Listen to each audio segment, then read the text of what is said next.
회사 동료의 이야기입니다. 10년 전에 입사 후 처음으로 친해진 동료는 시마다라는 이름을 가진 녀석이었는데 편의상 붙인 가명임을 밝힙니다. 시마다는 저와 같은 오컬트 마니아였는데 인터넷에서 재미난 화제거리를 발견하면 서로 알려주기도 하는 그런 사이였습니다. 입사 3년차에 있었던 회사 단체 연수에서 시마다는 자신의 집안에 대한 이야기를 들려주었는데 금요일을 핑계삼아 연수 참가자 전원이 막차가 끊기도록 술을 마시러 갔을 때였습니다.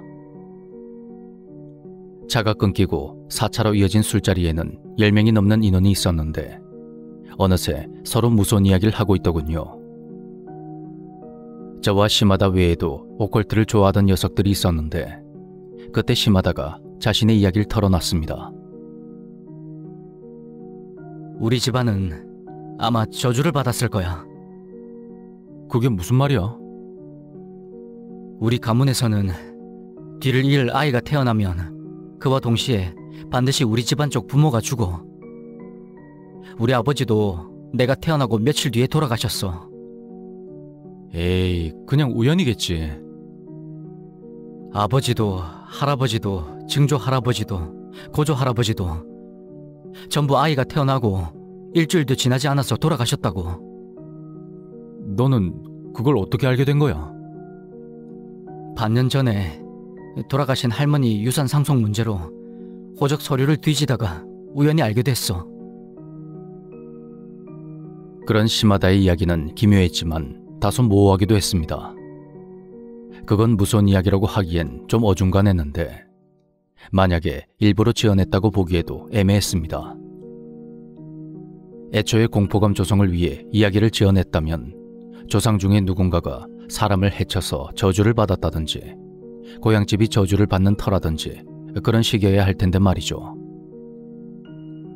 그렇게 이야기를 하다 보니 서서히 날이 밝아왔고 녀석의 이야기는 흐지부지 끝이 나며 자리가 마무리되었습니다.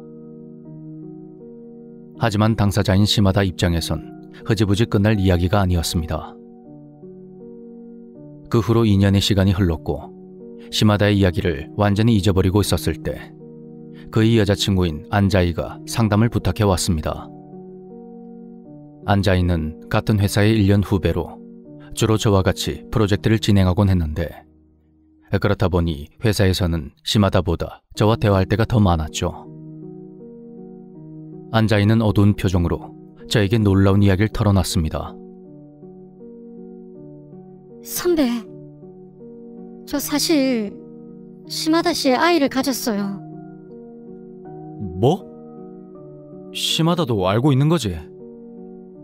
네. 근데 싫대요. 아이를 안 낳겠대요. 이제 어떡하면 좋아요, 선배? 알았어.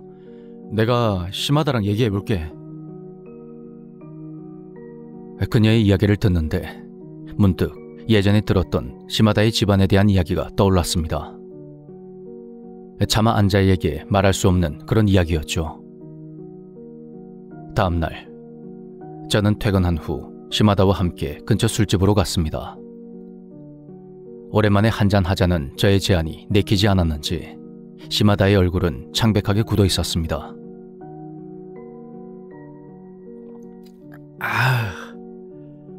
실은 안자이랑 이야기했어. 내가 예전에 너한테 얘기했었지. 우리 집안 얘기. 한참 생각해봤는데 난 아직 죽고 싶지 않아. 안자이에게는 미안하지만 그 아이를 포기해줬으면 해. 상황이 정리되면 바로 헤어질 생각이야. 뭐?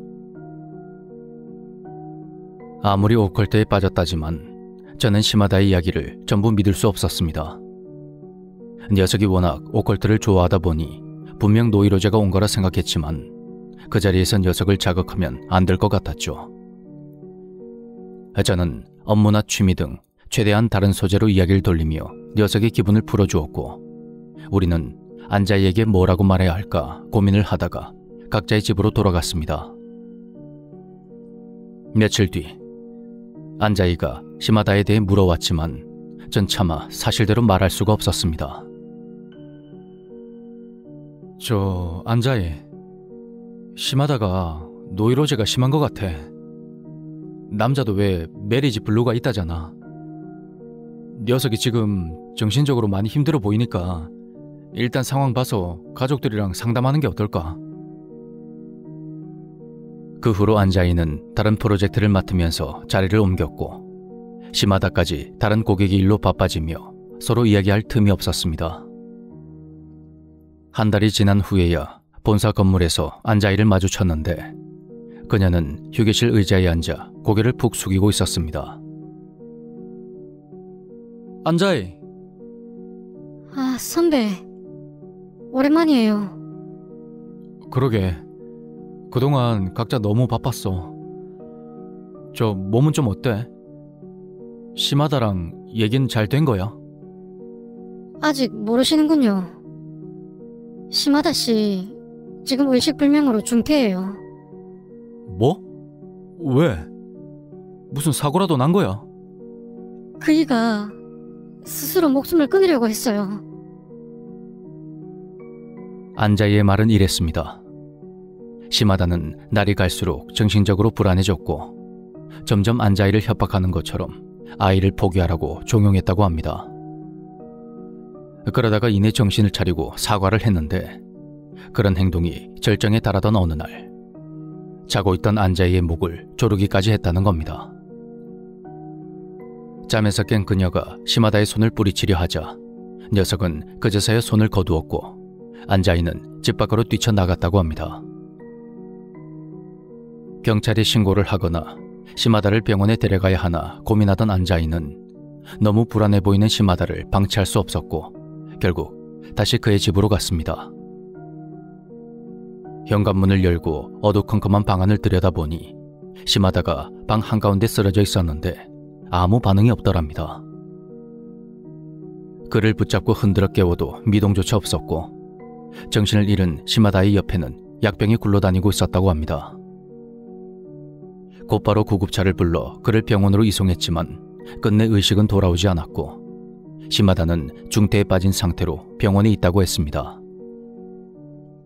녀석이 그렇게까지 궁지에 몰려 있었던 건가 하고 스스로 자책하기도 했지만 제가 할 수 있는 것은 시마다가 빨리 회복하길 기도하는 것뿐이었죠. 하지만 시간이 흘러도 녀석은 여전히 식물인간 상태였고 힘든 상황에서도 안자이 몸속의 아이는 쑥쑥 자라났습니다. 그녀가 무사히 출산할 수 있을 거란 그런 말을 들었을 때 마음이 복잡했는데 아이가 태어나게 되면 시마다가 죽게 되는 건 아닌가 그런 생각이 들었던 겁니다. 하지만 안자이에게 이런 말은 절대 할 수가 없었고 그렇게 또다시 시간이 흘러 그녀는 무사히 아이를 낳게 되었습니다. 그런데 출산을 알리는 그녀의 연락에 축하한다는 답장을 보내고 있던 중에 상사로부터 전화가 걸려왔습니다.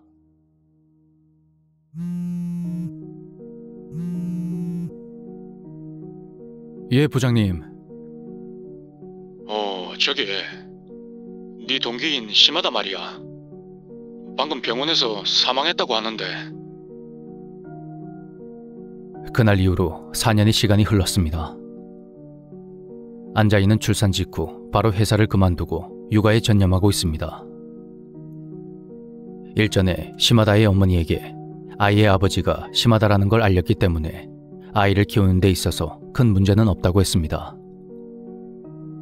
시마다와 안자이 두 사람 모두와 친분이 있던 저는 가끔 시마다의 집을 방문하여 녀석의 어머니와 안자이의 근황을 살피고 있죠. 하루는 시마다의 어머니에게 시마다가 들려준 이야기를 조심스레 물은 적이 있습니다. 나도 시마다의 아버지와 결혼할 때 시아버지에게서 들었어. 이 집안의 남자들은 다음 대를 이을 자식이 태어날 때까지만 살 수가 있다더구나. 처음에는 물론 짓궂은 장난이라고 생각했어. 아주 오래 전에 시마다 집안의 선조가 어떤 약속을 어겨서 큰 벌을 받는 거라고 했는데 나도 여기까지밖에 못 들었어. 네? 왜요?